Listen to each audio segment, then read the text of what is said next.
Wiggy time on the fly. What's up, everybody? Sean Wiggins here, alongside myself, Ref Hanson. And there is Justin Credible. Not just the coolest, not just the best, but yeah, you know the rest. This is the same show that I did a recent upload of, February the 26th, 2005, UXW. And there I magically appear in the ring. I wasn't in the ring at the beginning. I'm screaming at Justin Credible, I gotta check you, I gotta check you. Because back then, 2005, I know it's 17 years ago, but it's actually not that long ago.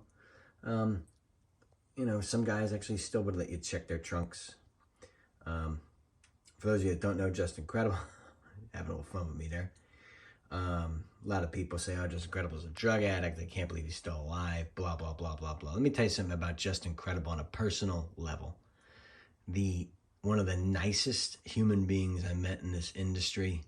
He's had his problems. He's not going to deny it. But not only is he well educated in this profession, he respects the art. He's a great performer. He's great to talk to. He's always cordial. He shakes your hand. He's just cool. He's a fun guy to be around when he's straight. I can't put Justin Credible, the person, over enough. And there's his opponent, the Sandman. And this was the Sandman, UXW, baby, USA Pro in the house. The Sandman doing his iconic beard dance and whatever, kids mimicking him with a soda. The Sandman actually, Hack, as he is, his WCW name was Hack. And that is what everybody calls him. Everyone that knows him calls him Hack. This is 2005, so ECW's been dead for, 4 years at this point. But dude just got nothing but pops. I always said that the Sandman and Sabu were probably the two most popular wrestlers in ECW. My opinion. They just consistently got pops. I mean, consistently. The Sandman would always, yo, are you 21? And every fan would say yes, and I think he just listened. So yeah, Sandman and Justin Credible here. They wrestled a million times. I probably refereed this match before, but I wanted to get this up, put this on the net. Shout out to all the boys on the indies that's responsible for putting this out, but I don't have any matches up there. Is that a UX? It is a, oh, Frank Goodman was shopping those, huh? I didn't even know that. Too bad there's no Ref Hanson shirt. I'm sure there's like a goofy fan who would have bought it. I'm sure some would have sold. Shop some. But yeah, Sandman's entrance is usually about 20 minutes, and then the wrestling is about 20 minutes, and then the exit. Spits it at Justin Credible. Always a great house at USA Pro in there, and Justin Credible right there probably said, hold me back, hold me back. Dude just knew how to work. Justin Credible, an unofficial Click member. Anybody will tell you that. Hall, Nash, Six-Pack, Michaels, Triple H. This is Justin Credible. Started driving with them, I think, in 94. He was saying. Him and Tony DeVito, actually, for those of you that know who Tony DeVito is. Whatchamacallit. They consistently partied and hung out with Scott Hall and Shawn Michaels. And that's how they learned. So, cameraman, I dare you to stop jacking it. Who is this? It's not Doug. There's Doug. I don't know whose camera this is. And Justin Credible's just got to fast start it. And that's the best way to do it. USA Pros usually know rules. They usually did ECW rules.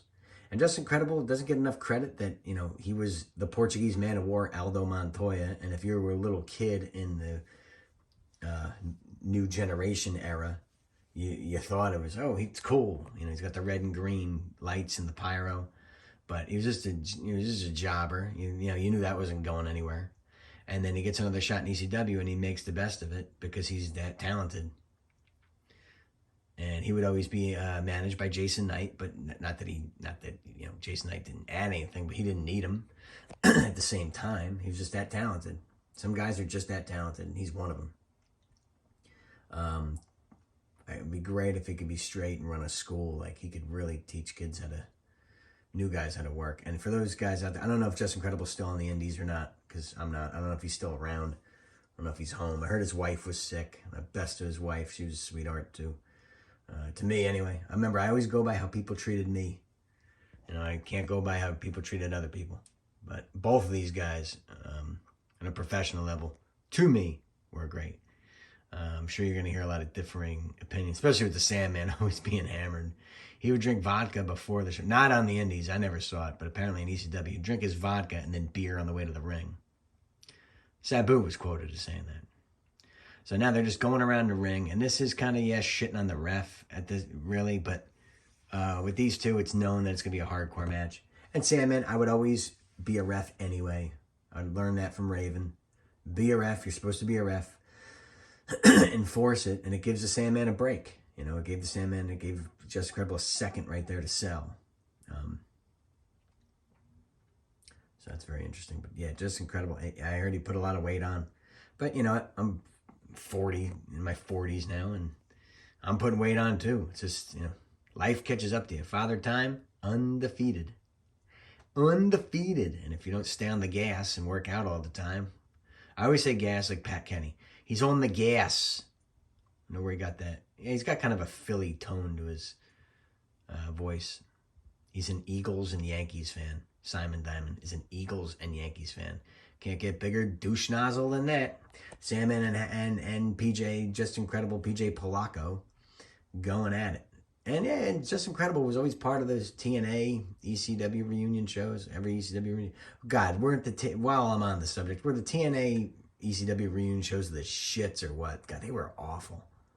Sandman, no water in the pool. Nice. You'd always take that big bump. And to TNA's credit, I'll say this, is that it was it's not to their credit. Oh, no one did that move better than Incredible.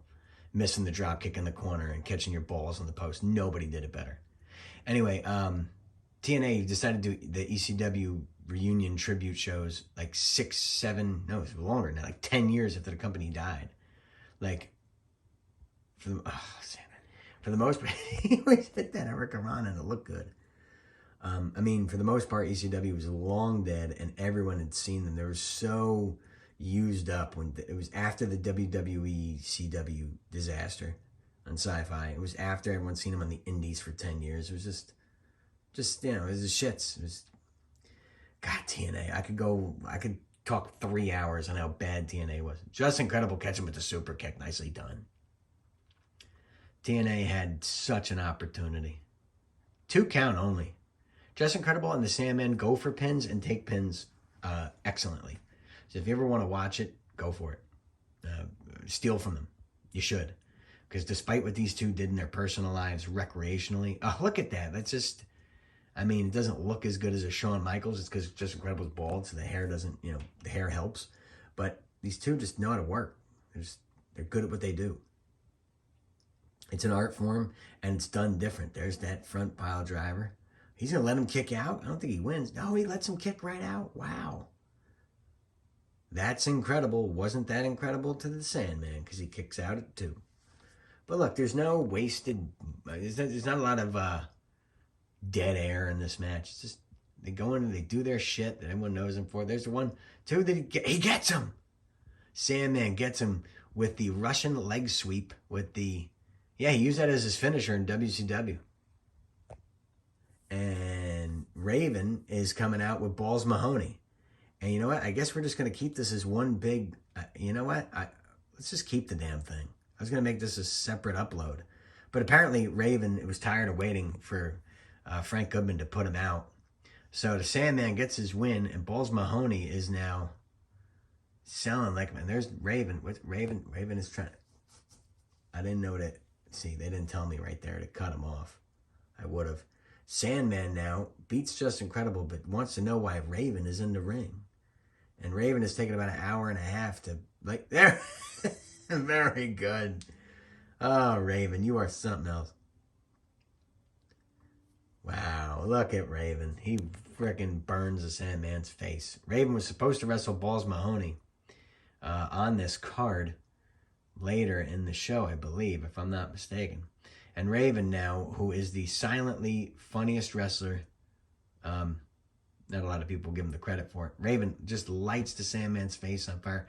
There's legendary new Dynamite Kid, the greatest professional wrestler that ever lived. Let's see if we can get this promo.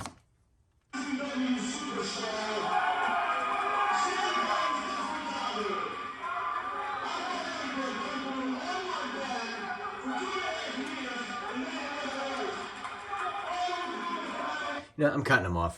Raven's cut me off enough. Raven would not... Let me get on Raven here for a second. I like Scotty Levy a lot. I really do. I think he's got one of the most brilliant minds for professional wrestling. He could teach you... No one's a better teacher. I really do believe that. Ricky Steamboat. Okay.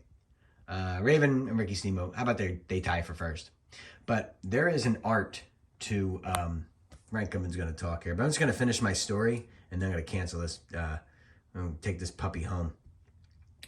There's a way to avoid the chop. Chris Jericho and Raven talked about it on Chris Jericho's podcast. And there's a way to block a chop without just blocking a chop. And Raven would not teach me the secret.